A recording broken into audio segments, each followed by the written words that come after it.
Your Royal Highness, ladies and gentlemen, Alan Hiscox from the safety team at the British Horse Society.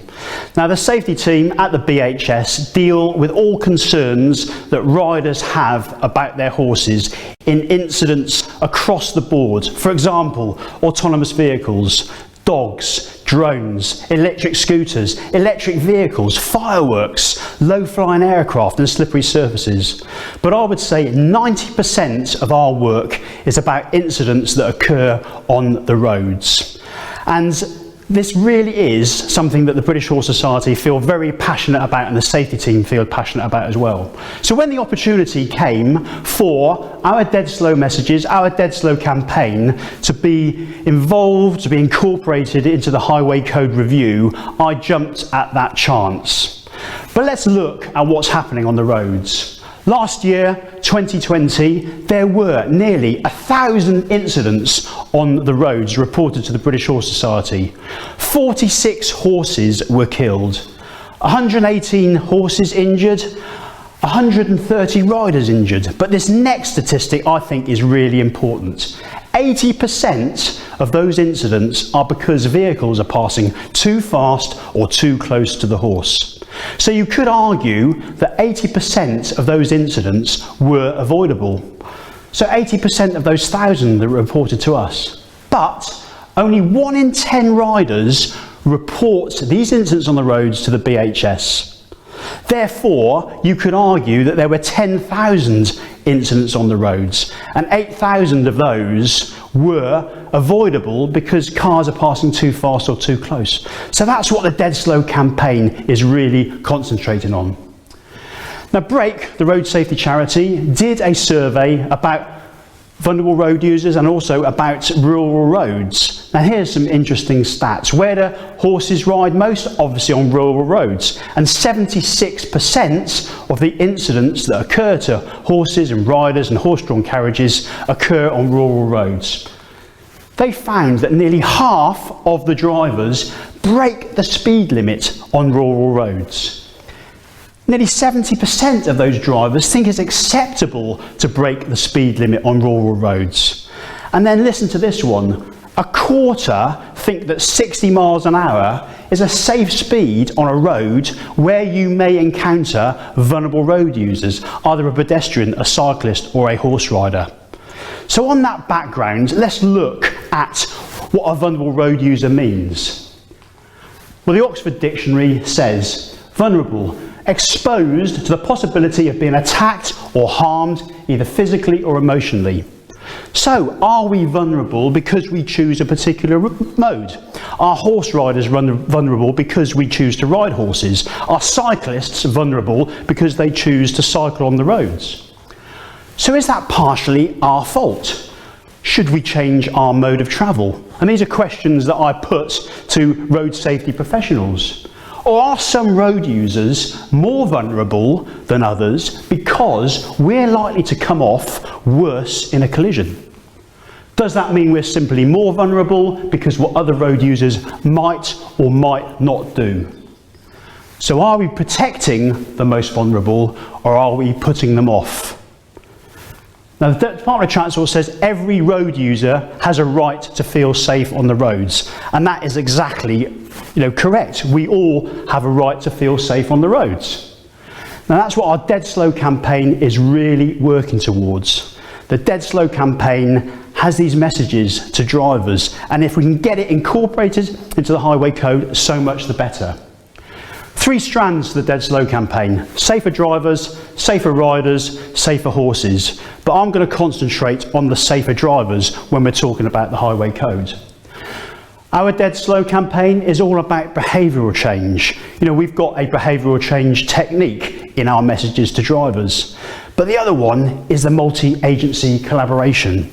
We really want to work with Road Safety GB, with the police, with road safety partnerships, with local authorities, with other vulnerable road users, cyclists, motorcyclists, pedestrians. We want to work with the Driving Instructors Association as well. So there's all these multi-agencies that we need to work with to get this message over to drivers. So our behavioural change is all about educating drivers how to pass horses safely. We're trying to influence their behaviour. when they see a horse on the road. We want to impart the knowledge. We want to get an attitude shift, and we want to get that behavioural change. Tell me and I'll forget. Show me and I'll remember. Involve me and I'll understand. And that's what we're trying to do. Involve drivers. Persuade them, guide them, inform them as to why there's certain messages and certain actions that we want them to take when or if they see a horse on the road. So the Dead Slow campaign, behavioural change, it is in fact an intention, implementation, intervention. But what we're saying is, if I see a horse on the road, slow down to a maximum of 15 miles an hour. Be patient, I won't sound my horn or rev my engine. When safe to do so, pass the horse, wide and slow, at least a car's width or 2 metres, and then drive slowly away. So those are our behavioural change techniques. Get them into the highway code, and it is really good. So when we're talking about the highway code, dead slow in there, and that's why I really want to incorporate it in there. So let's look at the highway code as it stands. It actually says certain lines that we want to actually slightly change. The most vulnerable road users are cyclists, pedestrians, motorcyclists and horse riders. It's important that all road users are aware of the code and are considerate towards each other. That is almost a bit like a hierarchy of road users, and bear that in mind when I come onto that and the proposal that Cycling UK and the British Horse Society have to the Department of Transport.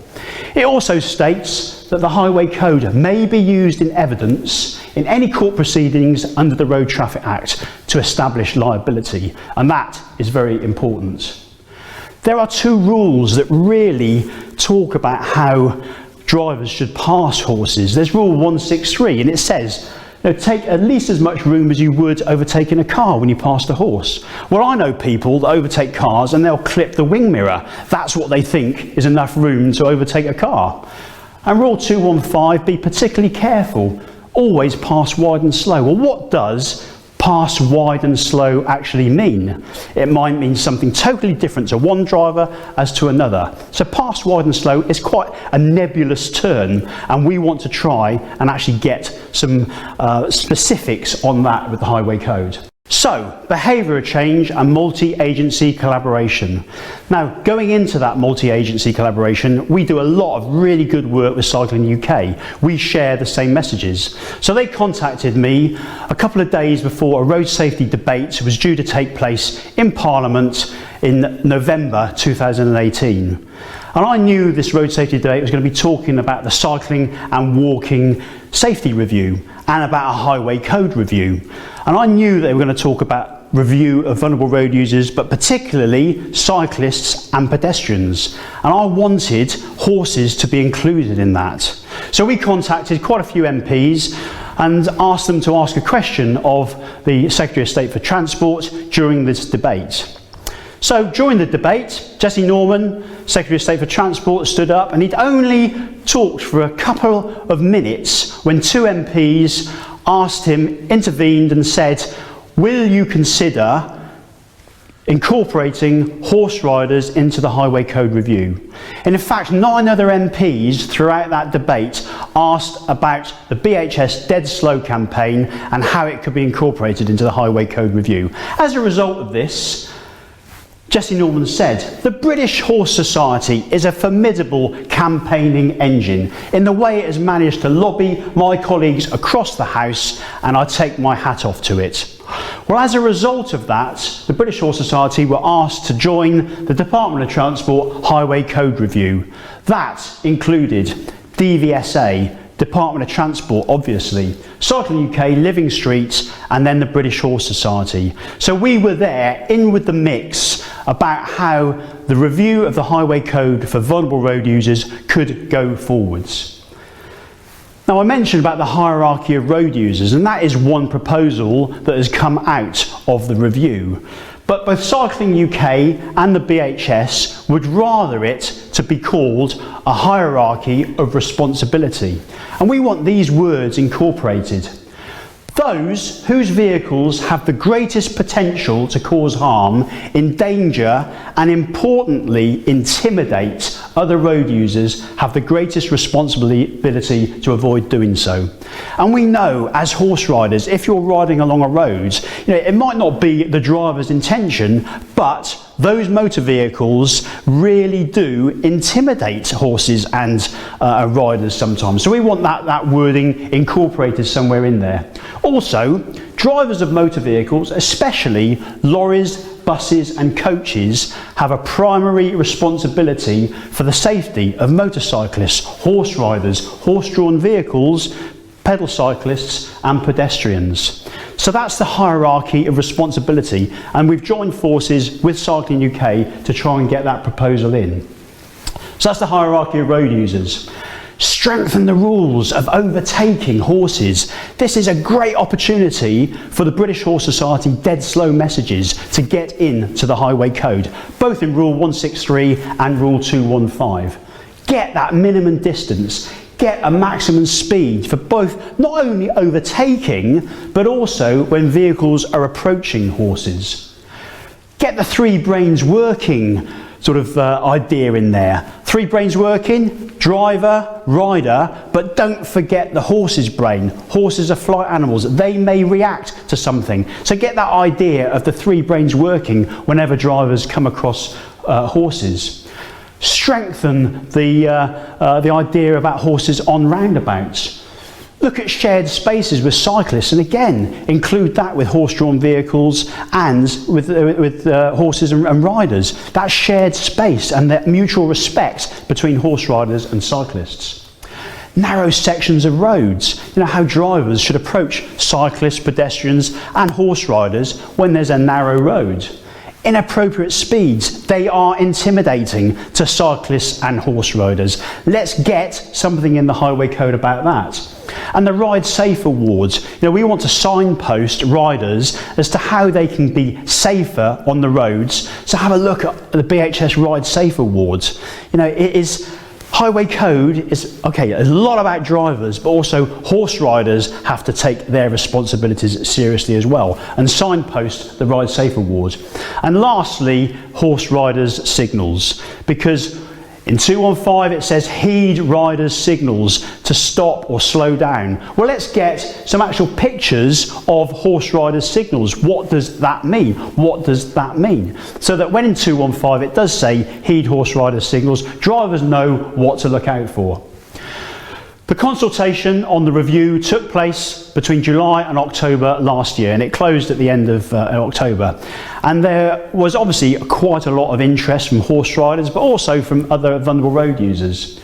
There were 21,000 responses to this consultation. This is the biggest response to an online consultation that the Department of Transport has received. They're going to look at the language that is used in the highway code. They're looking at behavioural change, and I hope they'll look at the dead slow behavioural change model when we're talking about how to pass horses safely. They're going to look at the impact the text will have, because, as I've said before, it can be and may be used in court when there's liability to be discussed under the Road Traffic Act, but also with learner drivers. So that text is really, really important. Parliament, it'll have to go before Parliament because it needs Parliament to agree any changes that take place in the highway code. But also communication. A huge amount of work will have to go in to communicate what these changes to how vulnerable road users are experience with the highway code of drivers, how that is communicated. That is a huge piece of work. Highway code, obviously learner drivers have to use it, but how many of you have looked at the highway code since you passed your test? So that really is a really important part. It's got to be a robust document. We want people to look at that and say this is the safest way to stay on our roads, especially when we're talking about vulnerable road users. So the Dead Slow campaign, really, really important to try and get that incorporated into the highway code. But I just want to quickly tell you about what else the Dead Slow campaign has been doing. So We've had the messages from the Dead Slow campaign incorporated into the Endors courses, the Speed Awareness programme. We've had the Government Think campaign look at learning the ways of the road. In fact, the road whisperer is actually on a horse when he's talking about rural roads. DVSA, the hazard perception and the theory test for the driving test. We've asked DVSA to include more examples of horses, both in the hazard perception test and also in the theory part of the test. Driving Instructors Organisation, we're talking to the Driving Instructors Association, the Motor Schools Association and the ADI NJC. So all of those are on board and we present at some of their national conventions. ROSPA, IAM Road Smart, Institute of Advanced Motorists are all working with us with messages to drivers. We've just received a grant from the Road Safety Trust to make a film that actually humanises horses and horse riders. So the horse rider could be a nurse, could be a doctor, very topical at the moment, could be a firefighter, so that when drivers see a horse on the road, they think the rider may be someone that could save my life or has saved my life or someone from the family. We've trained all these organisations with their driver trainers. You know, we've gone along and given a Dead Slow presentation. So some of the really big, Expo Logistics got 50,000 drivers. John Lewis, Warburton's, Next, you know, all those organisations have had our Dead Slow training and they've passed it on to their drivers. Motoring events. Go to the Isle of Man TT races to talk to motorcyclists. Go to the Goodwood Revival to talk to drivers, the classic car shows. But also, you know, trying to get in to those motoring organisations and those motoring events where we can talk to drivers and give them the advice, the Dead Slow advice. Talked about the Vulnerable Road Users Group. You know, really important that we are alongside and together with Cycling UK, the motorcyclists and pedestrians and living streets. And we have a Department of Transport grant as well to look at our horse incidents website. I have said that 1 in 10 riders only report to the BHS. Why is that? And Dee Pollard, who is working, she's done some focus groups, she's had an article published about the incidents, and we're working towards actually getting that horse incidents website really snappy, really quick, so people can report to us. And very, very soon we're going to have an app that's going to come out so that people can actually just tap in their incidents when they've got back to the stable. So the Horse Incidents website, you know, there Dee Pollard is doing some great work. We've done some close pass operations with the police where they go out in plain clothes, horses in plain clothes as well, and the rider. And then when a vehicle passes too fast or too close, there's a traffic car further up the road and the drivers are either educated and they're brought back, and we have our virtual reality headset film as well, and working with a lot of police forces for that.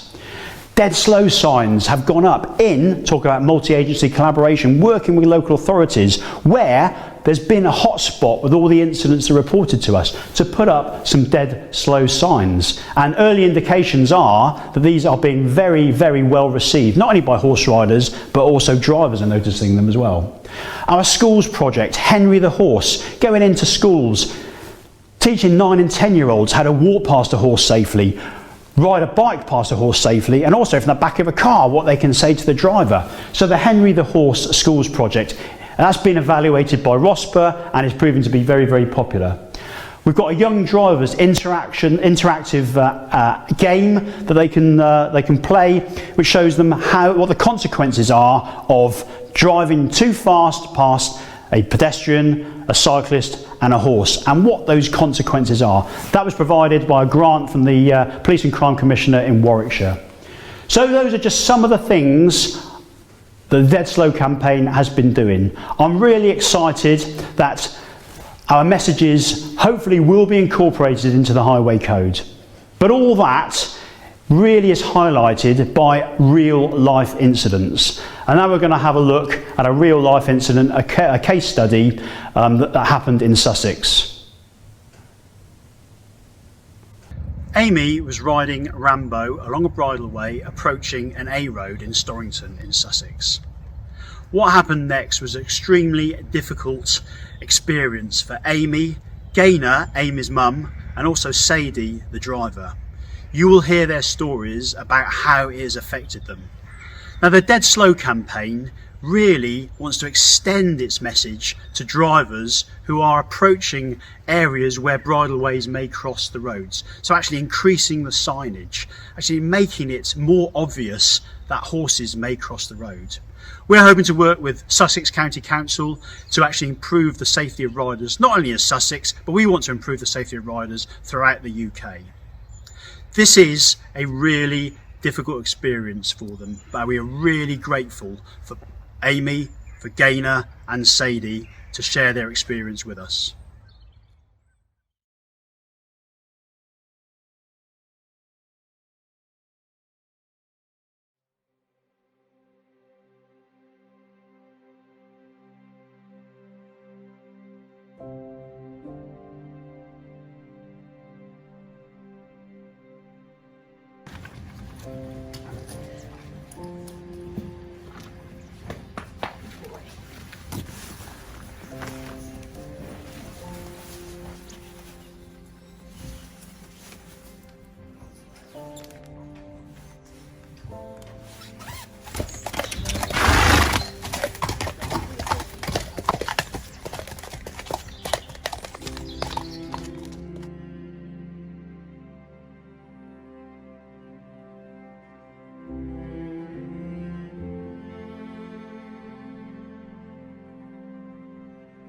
We've done that route that the accident happened on hundreds of times. In the summer, we'd cross that road at least 3 times a week.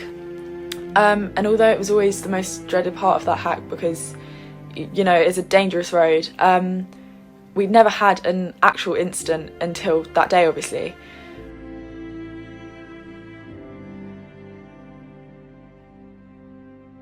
On the 10th of October 2020, my daughter and a friend of hers went out on their horses for a hack to a place that they'd been to many times before, and whilst on that hack, approaching a busy A road with a 60-mile-an-hour speed limit, my daughter and her horse Rambo were hit by a car.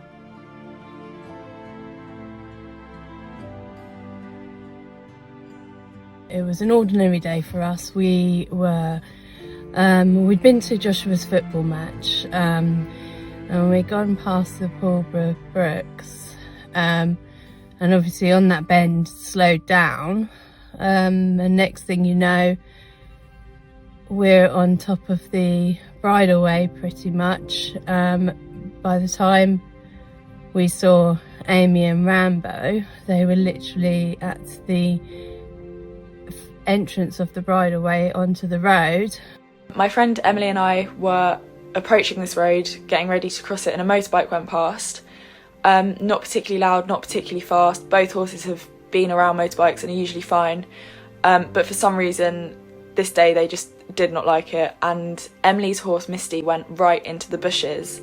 And on my left, there was a big wire fence. So the only direction Rambo could go was forward. And obviously, unfortunately, a couple of metres in front of us was the road. I got a call from Amy. All I could hear was her sort of gasping down the phone, and her voice was very distraught, saying that she and Rambo had been hit and could I please come quickly. And I can't tell you what I felt in those moments. I mean, this is a call that you always know you might get one day, but you don't really expect to, and here I was getting that call. By the time we saw Amy and Rambo, they were literally at the entrance of the bridleway onto the road, and suddenly broke as hard as I could and I swerved. Luckily there was nothing on the other side of the road. Luckily it was a side impact. Took out our side window and my wing mirror off. I saw the worst thing for me was, as we made contact, just looking into Amy's eyes and how scared she was. I mean, I must have been just the same. Obviously I'd been knocked off because of the impact, but when I got up and saw him trotting down, obviously he hadn't been knocked over, it was an immediate relief. But when I caught him and saw his injuries, it was a terrifying moment because he literally had a section of his chest hanging off him. His neck was completely cut up with glass still stuck in it, and he had 2 very obviously deep puncture wounds in his chest too. Once I'd caught Rambo, I then rang my mum and told her what had happened. Obviously I was distraught, but I told her to come as soon as she could, and then I rang the police. Sadie came over to help us too, and thankfully she knows horses, she knows they can be unpredictable, and she knew it wasn't our fault, just like obviously I knew it wasn't hers. She just was unlucky enough to be driving down that road at that time. I had no idea whether Rambo was going to be lying on the road, whether Amy was going to be terribly injured. I knew she was speaking to me, but I didn't know to what extent either of them would be hurt. And I can't tell you how relieved I was when I got there and I saw them both standing. And just seeing Rambo, you know, with all this open wound and blood and just dripping, I just felt so guilty. The problem was I didn't even see Amy and Rambo, even though Amy had a high-vis jacket on. It was so overgrown. It was actually only after we'd left the scene and visited the vets and they told us that Rambo was going to be okay that my adrenaline wore off and I realised how badly I was actually hurt. I hadn't hit my head luckily, but I had fallen quite badly on my back onto the road. So we went to A&E and they told me I had quite deep muscle trauma, but again I would be okay. So for a horrifically unlucky situation, both of us were so lucky actually, and it was just an unlucky situation because no one involved was doing anything wrong. The foliage was far too high, far too overgrown, far too close to the road. The signage in both directions is completely inefficient, one far too close to the bridleway, giving drivers no time to react. The other 3/4 of a mile away, meaning most drivers would have completely forgotten they'd seen the sign by the time they get to the bridleway exit onto the road. The road limit, speed limit, 60 miles an hour. That's just an accident waiting to happen where you've got a horses crossing. Those red triangles which inform drivers of horses on the road ahead of them do not give the story where a bridleway actually leads onto the road, and we need to have signs, not just in West Sussex but all over the place. We need to have signs that properly indicate that horses are going to be crossing. And I'm delighted obviously to be working with the advice and the help and the backing of the British Horse Society, but I think it's going to be a long haul, but as an industry, as an equestrian industry, I would just be really keen to have other agencies and other partners joining in, because this is just, it's dangerous. It's dangerous for horses on the road these days. I think the change that I'd like to see happen is a lot better signage in areas where there are horses, as well as horse crossings just made safer in general really. And I think motorists need to be alerted that even if you're not passing or overtaking your horse, literally walking on the road, you do still need to slow down significantly if you see one. Because even just the sound of you passing at 60 miles an hour is enough to really scare a horse, and in a lot of cases the horse and rider will not be as lucky as Rambo and me were. So to drivers, if you see any sign on the road indicating horses, then slow down. They may not be in front of you. They may be to the side of you, close to the road, waiting to cross. To county councils and road safety agencies, start taking horses on the road seriously. Stop waiting for that magic number of deaths or injuries before you decide to invest in safety measures. And to equestrians, when you're on the roads, high vis always, because if you don't follow good practice, you can't expect anybody else to.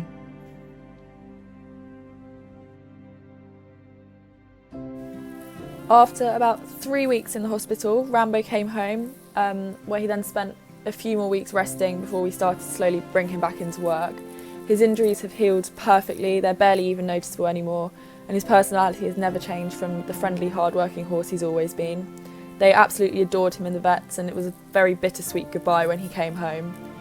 Mentally, it did affect me quite badly. I did find it really hard to get back on, just terrified that something bad and out of my control would happen to him again. But we have both gradually gained our confidence back and are completely in full work and are even out hacking again.